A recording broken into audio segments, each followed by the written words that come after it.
विकसित भारतासाठी माझा दृष्टिकोन भारत हा प्राचीन परंपरा, सांस्कृतिक वारसा आणि विविधतेने समृद्ध असे राष्ट्र आहे. मात्र 21व्या शतकातील विकसित भारताचे स्वप्न पाहताना आपण केवळ आर्थिक परिस्थितीवर लक्ष केंद्रित न करता सामाजिक, शैक्षणिक, तांत्रिक आणि पर्यावरणीय विकास समान महत्त्वाचा आहे.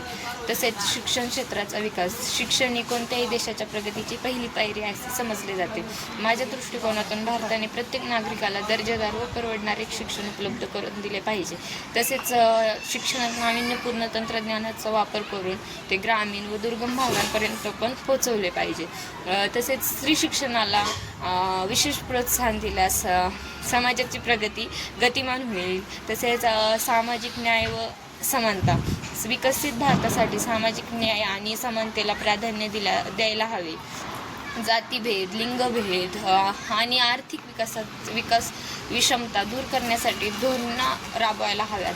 प्रत्येक नागरिकाला समान संधी मिळाली पाहिजे, मग तो कोणत्याही धर्म, जाती किंवा प्रदेशाचा असो.